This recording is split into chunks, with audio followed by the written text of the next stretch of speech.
कौन जीतेगा पश्चिम बंगाल चुनाव? आम लोगों के बीच ये एक चर्चा का विषय बना हुआ है। दो पार्टियां इस संघर्ष में मुख्य तौर पर आगे दिख रही हैं। एक है सत्तारूढ़ तृणमूल कांग्रेस और दूसरी तरफ है भारतीय जनता पार्टी। दोनों ही पार्टियों के नेता क्या मानते हैं वो आप सुनिए।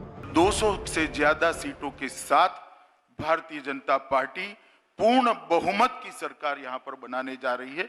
हमको इतना दिन 2 टर्म में जितना सीट मिला इससे ज्यादा तो जरूर आएंगे और 221 का कम नहीं होगा। एबीपी सी वोटर्स ने एक सर्वे किया। सर्वे करके मूड का जायजा लिया उन्होंने बंगाल के वोटर्स का। कुछ सवाल पूछे गए जैसे कि कौन से मुद्दे रहेंगे इन चुनावों में, क्या कारक होंगे जो इन चुनावों को प्रभावित करेंगे, कौन सी पार्टी सरकार बनाएगी, कौन मुख्यमंत्री हो।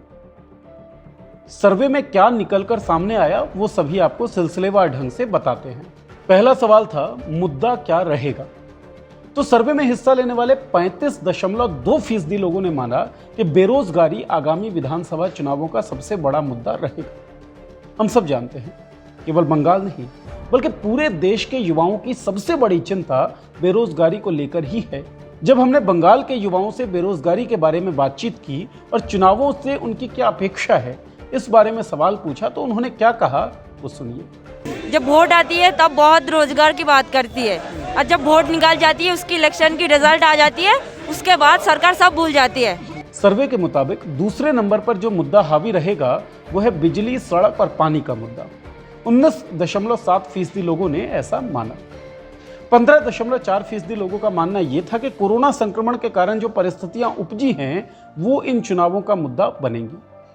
वहीं 12.7% लोग ऐसा मानते हैं कि सरकारी कामकाज में जो करप्शन है वो इन चुनावों का मुद्दा बनेगी। सर्वे से जो आउटकम आया है वो बीजेपी के लिए बहुत शानदार नहीं है। क्यों नहीं है? क्योंकि बीजेपी चाहती थी कि सीएए, एनआरसी, एनपीआर और बांग्लादेशी घुसपैठिए इन चुनावों का मुख्य मुद्दा बने। लेकिन अगर सर्वे पर ध्यान दिया जाए, सर्वे के आउटकम की बात की जाए तो केवल 1.5% लोगों ने यह माना है कि बंगाली घुसपैठिए इन चुनावों का एक मुद्दा है। मतलब यह है कि भारतीय जनता पार्टी इन चुनावों का जो एंगल सेट करना चाहती थी वो सेट करने में नाकामयाब रही। दूसरा सवाल था कि कौन से कारक इन चुनावों को सबसे ज्यादा प्रभावित करेंगे। इस मोर्चे पर भी ममता बनर्जी बाजी मारती हुई दिख रही हैं। दरअसल उन्होंने दुआरे स्कीम लॉन्च किया था। इस स्कीम के तहत 1 दिसंबर 2020 से लेकर 31 जनवरी 2021 तक कैंप्स लगाए गए। इन कैंप्स में 11 जो जन कल्याणकारी योजनाएं थी उनका डायरेक्ट बेनिफिट आम लोगों को पहुंचाया गया। और अब सर्वे में निकलकर यह सामने आया है कि 29.3% लोग मानते हैं कि दुआरे स्कीम आगामी विधानसभा चुनावों को बहुत ज्यादा प्रभावित करने वाली है। वहीं 18.9% जो पार्टिसिपेंट्स रहे इस सर्वे का उनका यह मानना है कि जो टीएमसी के रिबेलियंस हैं, जो विद्रोही हैं तृणमूल कांग्रेस के, वो आगामी बंगाल विधानसभा चुनावों को प्रभावित करेंगे। आपकी जानकारी के लिए बता दें कि मुकुल रॉय से लेकर शुभेंदु अधिकारी तक ये टीएमसी के दिग्गज माने जाते रहे, लेकिन इन्होंने पार्टी से विद्रोह किया और बीजेपी में शामिल हो गए। अब ये आगामी विधानसभा चुनावों को प्रभावित करेंगे ऐसा 18.9% लोगों का मानना है। बीजेपी के लिए यहां भी एक खबर दुखद रही।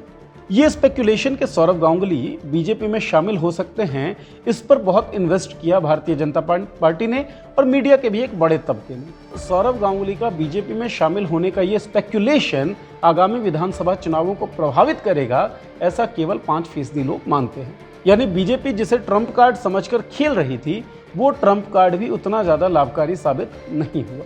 तीसरा और महत्वपूर्ण सवाल यह था कि कौन सी पार्टी सरकार बनाएगी। यहां पर भी टीएमसी को क्लियर एडवांटेज दिख रहा है। अगर सर्वे के आउटकम पर भरोसा करें तो आगामी विधानसभा चुनावों में टीएमसी का वोट शेयर रहेगा 43% यानी कि 43%। वहीं भारतीय जनता पार्टी का वोट शेयर रहेगा 38.4%। बेशक भारतीय जनता पार्टी का जो प्रदर्शन है, जैसा कि यह सर्वे हमको बता रहा है, वो प्रदर्शन पिछले बार के प्रदर्शन की तुलना में बहुत शानदार है, लेकिन उतना नहीं है कि बीजेपी बंगाल में सरकार बना सके। अगर सीट के टर्म्स में बात करें तो इस सर्वे से जो निकलकर सामने आया है वो ये कि 150 से 166 सीटें तृणमूल कांग्रेस जीतने वाली है। वही भारतीय जनता पार्टी को 98 से लेकर 114 सीटों पर विजय प्राप्त होगी और कांग्रेस और लेफ्ट का जो गठबंधन है वो 23 से 31 सीटों तक जीत सकता है आगामी विधानसभा चुनावों में। आखिरी सवाल और अहम सवाल था ये कि कौन बनेगा बंगाल का मुख्यमंत्री। चुनाव प्रचार की शुरुआत से ही एक नैरेटिव गढ़ने की कोशिश की गई, एक फ्रेज गढ़ा गया, बंगाल की बेटी। और फिलहाल ममता बनर्जी इस फ्रेज को साबित करते हुए दिख रही हैं। 52% से अधिक लोगों ने यह माना कि ममता बनर्जी ही पश्चिम बंगाल की मुख्यमंत्री पद का विकल्प हैं। वहीं अगर दिलीप घोष की बात करें, जो कि भारतीय जनता पार्टी को रिप्रेजेंट करते हैं, तो केवल 26% से कुछ % अधिक लोगों ने यह माना कि दिलीप घोष बंगाल के मुख्यमंत्री हो सकते हैं। बाकी कैंडिडेट्स की बात करनी बेमानी होगी, क्योंकि कोई भी कैंडिडेट दहाई का आंकड़ा भी पार नहीं कर पाया। कुल मिलाकर लब्बो-लुबाब ये है कि अगर आज के दिन पश्चिम बंगाल के विधानसभा चुनाव करवाए जाते हैं तो एक बार फिर से टीएमसी सरकार बनाएगी, एक बार फिर से ममता बनर्जी पश्चिम बंगाल की मुख्यमंत्री होंगी, और एक बार फिर से बीजेपी का वो सपना, जिस सपने के तहत वो बंगाल में सरकार बनाना चाहती है, वो सपना ही बना रह जाएगा। बीजेपी जो थीम सेट करना चाहती थी इन इलेक्शंस का, उसे सेट करने में वो नाकामयाब रह गई है।